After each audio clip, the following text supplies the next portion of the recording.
Hey, I'm Ellie. Until a couple of years back, my life was about as thrilling as watching paint dry. I worked as a sales consultant for some small tech firm. Nothing fancy, but it paid the bills. So there I was, at a buddy's house for his birthday bash. I stood awkwardly by the snack table, just scoping out the scene. Couldn't eat a thing, though. My damn peanut allergy had me treating every plate like it was a minefield. That's when Josh showed up. Guy was like the main event, you know? Everyone seemed to gravitate towards him the moment he walked in. He had this way of talking that made you feel like you were the only person in the room, even if it was packed. He caught me staring at the food, not touching anything. "What's with the standoff? Food's not gonna bite," he said, flashing a grin. "Yes, well, it might actually kill me," I shot back without thinking. "Nice, Ellie, scare off the charming guy." He paused, then laughed. "That serious, huh?" "Deadly serious. Peanut allergy. Can't risk it with anything I didn't make myself." He whistled, low and slow. "That's rough. So, you just watch everyone else eat at these shindigs?" "Pretty much. My life's a blast," I said, my words dripping with as much sarcasm as I could muster. Josh didn't miss a beat. "Well, hell, if it's any consolation, I'd starve with you just to keep you company." I laughed. It was a good line, sure, but it was the way he said it, like he meant it. That kind of directness, it caught me off guard, in a good way. "So, Josh, right? What's your story?" I asked, leaning against the table, curious about this guy who could make me forget about my allergies for a minute. "Yes, Josh. And my story's boring. Work at a big corporate gig, head up a department. It pays the bills, lets me buy expensive beers that I don't like all that much," he joked, holding up his drink. "Cheers to expensive tastes and bad beer," I said, raising an imaginary glass. We spent the rest of the party chatting about everything and nothing. Turns out, he was as tired of corporate life as I was of cautious eating. We vented, we laughed, and we swapped horror stories from our jobs. It felt easy. Easier than anything had felt in a long time. As the party wound down, he punched his number into my phone. "In case you ever want to not eat at another party together," he said, winking. After that party, life started moving at a pace I wasn't used to. Josh and I, we just clicked. It was like we'd known each other forever. We started seeing each other almost every other day, and before I knew it, a month had turned into 3, then 6. One chilly evening, we were at my place, sprawled on the couch with some takeout Thai food that Josh swore wouldn't kill me. I'd cooked rice, just in case, though. We were midway through some trashy TV show when he muted it, turning to me with that look he gets, like he's about to lay down some serious talk.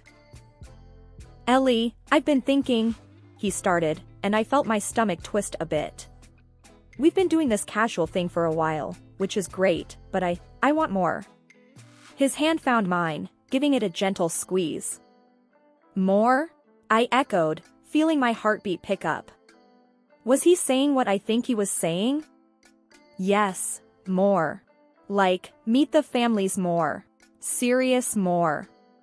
He was nervous. I could tell by the way he wasn't quite meeting my eyes.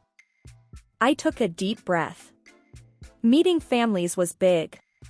It was the sort of thing you did when you were sure, or at least hoping to be sure. "Josh, are you sure? Because if we do this, I'm not into playing games. It's gotta be real."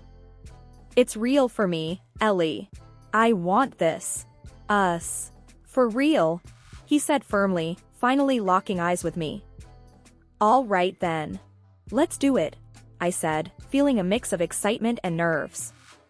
"But if my mom starts planning the wedding on the first meet, it's on you." The weeks that followed were a blur of introductions and gatherings. His family was large and loud, a stark contrast to my quieter, more reserved folks. But somehow, it worked. Dinners, barbecues, birthdays, you name it, we were there together, and it felt right. One sunny afternoon, about 8 months into our whirlwind, Josh took me out to the park. We walked for a while, chatting about all the little things, until we reached a secluded spot by the lake. He stopped, took both my hands in his, and looked me dead in the eyes. "Ellie, these months with you, they've been the best of my life. I don't want this to end. I don't want to spend another day without knowing you're mine, for keeps." I was speechless, which, believe me, doesn't happen often. Before I could gather my wits, he was down on one knee, a small velvet box in hand. "Ellie, will you marry me?" The sincerity in his voice, the hopeful look in his eyes, it was all too much. "Yes," I burst out, more relieved than anything. I'd been hoping, but hearing it, seeing him there, made it real. The day of our wedding was a blur, but I remember the important parts. Josh's face when he saw me walking down the aisle, the way he held my hands during our vows, and the way everyone we loved cheered when we kissed as husband and wife. Josh had been climbing the corporate ladder, now head of his department at a big company, making good dough. He brought up the idea of me becoming a housewife. It wasn't a demand, more like a proposition.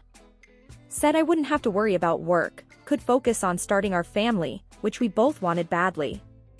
Honestly, I was torn at first. I liked my job, liked the people, but the thought of being a full-time mom, raising our kids, it was tempting, really tempting. After a lot of talking, and I mean a lot, we decided I'd take the leap. "If that's what you want, babe, I'm all for it. Let's make a bunch of mini-us's," he said one night, making me laugh through the seriousness of it all. The night of Josh's company party was supposed to be a blast. Dressed up and ready, I was kind of excited to see where he worked and meet the folks he always talked about. The venue was flashy, one of those high-end places that look like they cost a fortune to rent for an evening. We walked in, and right away, Josh was in his element, shaking hands, cracking jokes, introducing me as his better half. I clung to his arm, a bit overwhelmed by the swarm of people but warmed by how proudly he introduced me. "Ellie, this is going to be good. Stick with me, and we'll have a great time," he whispered as we navigated through the crowd. I was doing okay, sipping on a soda, when Josh got pulled away by some colleagues. That's when I saw her, Chloe, the CEO's daughter. She was hard to miss, the way everyone seemed to orbit around her. Blonde, tall, with a laugh that carried over the crowd. She saw Josh and beeline toward him. Curiosity got the better of me, so I edged closer to hear what was so funny. "Josh, it's been ages. How are you?" Chloe's voice was like honey, sweet and thick. "Hey, Chloe. I'm good, thanks. Ellie, my wife, was here a second ago. I'll introduce you when she comes back," Josh said, scanning the crowd for me. "Oh, married life. How's that treating you?" she asked, her hand casually brushing his arm. "It's great, couldn't be happier," Josh replied, catching my eye as I approached. "There you are, Ellie. Meet Chloe, our CEO's daughter. Chloe, this is my wife, Ellie." Josh introduced us with a smile. Chloe turned her charm on me. "Nice to meet you, Ellie. I've heard a lot about you. You snagged one of our best, huh?" "Trying to," I joked, but I felt a bit uneasy about her touchy-feely vibe. As the evening wore on, I noticed Josh and Chloe chatting more. They even danced a couple of times. It started to bug me, the way she laughed at his jokes, touched his arm, the way he didn't seem to mind. I pulled Josh aside after their third dance. "Do you want to maybe stick with me for the next dance? Save me from the boring small talk," I suggested, half teasing, half serious. "Sure thing, babe. After I grab us some drinks, I'm all yours," he promised, but as he walked away, Chloe caught him again, and they got swept up in another conversation. Left on my own, I tried to mingle, but the snippets of conversation I caught weren't reassuring. Chloe's dad adores her, you know. And she's not just some ex kid, she's the heir to all this, someone said, gesturing broadly at the lavish decorations. As we drove home later that night, the car filled with a tense silence. I stared out the window, lost in thought, while Josh kept glancing over, trying to gauge my mood. Everything okay, Ellie? You've been quiet, he finally asked. It's okay. Long night, I replied, my voice flat. But it wasn't okay. Something had shifted tonight, and as I lay in bed later, staring at the ceiling, I couldn't shake the image of Josh with Chloe. It was just a party, but it felt like a warning sign, one I wasn't sure I could ignore. After that company party, things between Josh and me cooled off so much it felt like we were drifting on an ice floe. It was like a switch had flipped. Maybe I was being paranoid, but the more I thought about Josh and Chloe dancing and laughing together, the more I couldn't shake off the feeling that something was off. One evening, a few weeks after the party, Josh came home late from work, looking worn out and less than thrilled to see me waiting up for him. Another late night? I asked, trying to keep my voice casual as he slumped into a chair. Yeah, big project. Lots to do, he mumbled, barely looking at me as he kicked off his shoes and rubbed his face. I sighed, leaning against the kitchen counter. You've been saying that a lot lately. Big projects every night, huh? Josh's head snapped up, his eyes narrowing. What's that supposed to mean, Ellie? Nothing. It's just, you're home late a lot. And we barely talk anymore, I said, feeling my frustration bubble up. Feels like you're always busy or tired. He stood up abruptly, his tone harsher than before. Well, I'm sorry for trying to make a living, Ellie. Not all of us have the luxury of staying at home all day. I stood there, stunned. Tears pricked at my eyes. This wasn't us. We didn't fight like this. We used to be a team. Now, I felt like I was living with a stranger. When I found out I was pregnant, a part of me was over the moon thinking it might just bridge the gap between us, bring back the warmth we'd lost. I remember telling him, all nervous with excitement, waiting to see that big grin he used to have. But instead, Josh looked like he'd been slapped. Ellie, are you serious? Right now? His voice was sharp, cutting. Yes, I'm serious. We're going to have a baby, Josh. Isn't this what we wanted? I tried to smile, reaching out for him. He stepped back, rubbing the back of his neck, looking anywhere but at me. It's just, we're not ready, Ellie. This timing, it's not good. My heart sank. Not ready? But you said. I know what I said, but think about it. Maybe it's better if we consider other options. You know, not go through with it. His words hit me like a gut punch. Other options? You mean an abortion? I couldn't believe what I was hearing. This was the man who'd talked about wanting a whole soccer team of kids. Yes, Ellie, maybe. We need to think about this logically, he insisted, his tone cold. Logically? We talked about this, dreamed about this. I even quit my job for this, Josh. I was yelling now, anger flushing my face. He didn't yell back.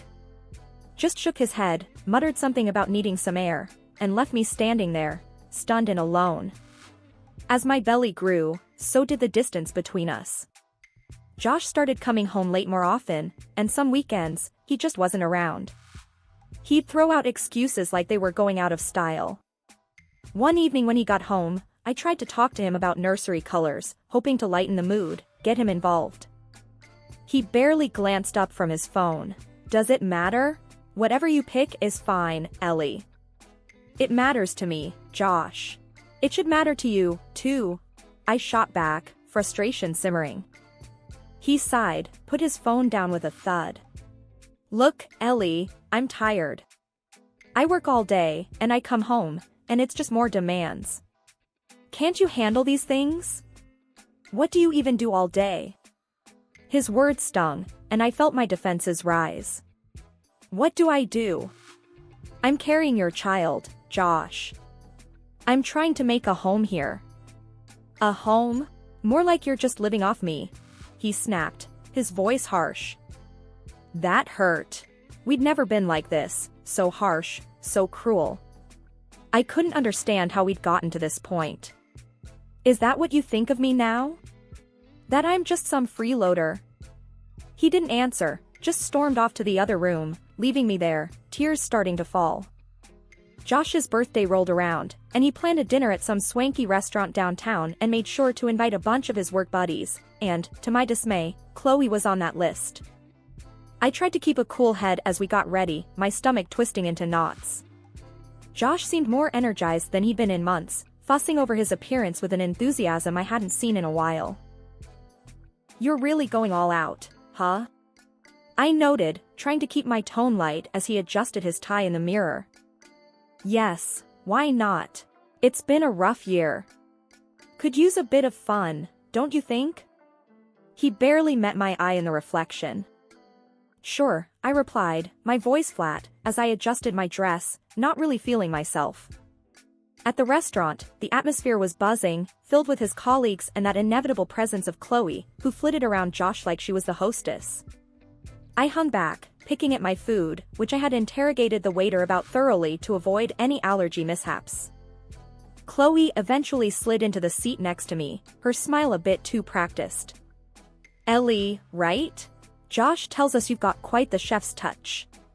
Must be hard avoiding all those foods, though."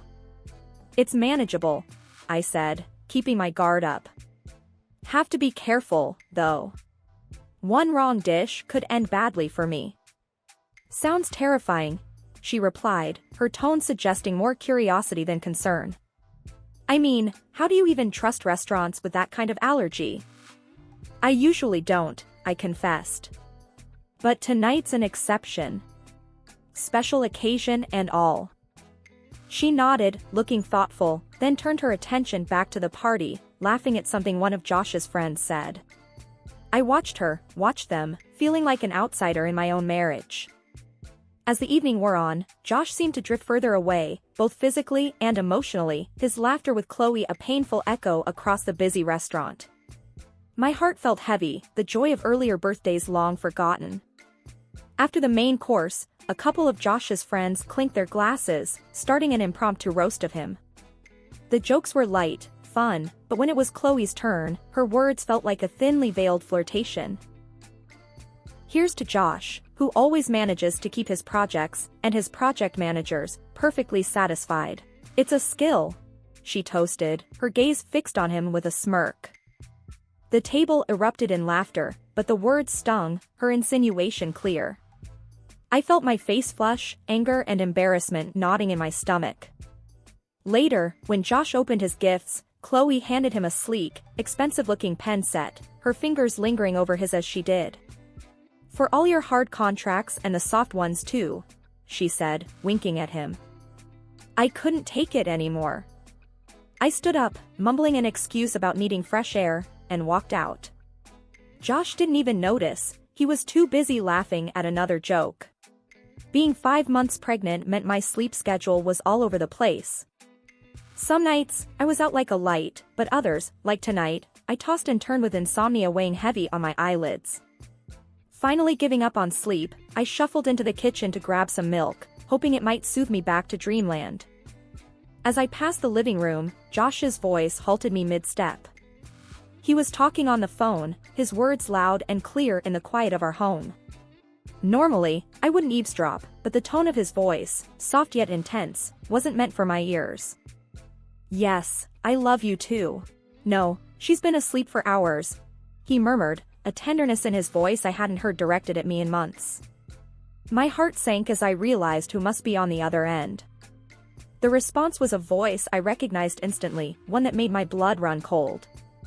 "Chloe. Just make sure you do it soon, babe. Swap the pasta like we talked about. Once it's done, we'll be free." My breath hitched. Free? What were they planning? Josh's voice dropped even lower, a conspiratorial whisper that sent shivers down my spine. I know. I'm tired of all this, too. It'll look like an accident. She won't suspect a thing.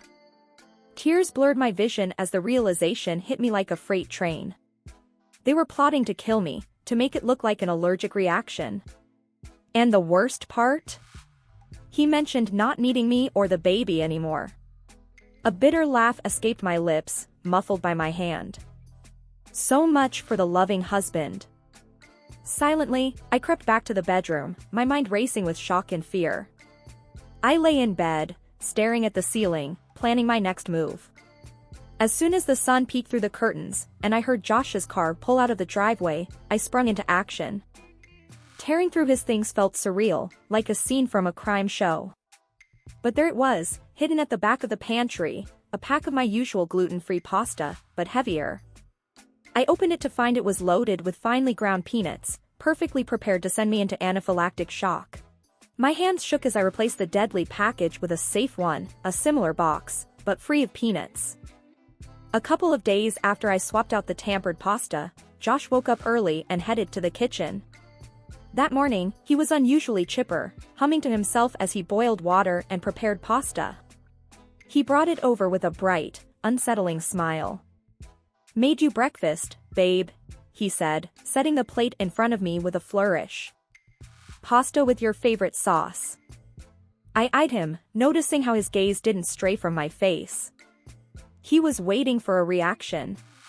Playing along, I forked a small bite into my mouth, chewed, and then clutched at my throat, feigning distress.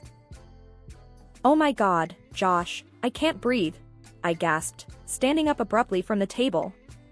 My hands flew to my neck, mimicking the all-too-familiar panic of an allergic reaction. Josh's response was chilling. Instead of rushing to help, he laughed, a cold, heartless sound that echoed off the kitchen walls. "You think I don't know? I put the peanuts in there, Ellie." I stared at him, feigning confusion and terror, trying to keep him talking. "Why?" I managed to choke out, still playing my part. "Because I can't stand you anymore. I don't want you or the baby. It's over.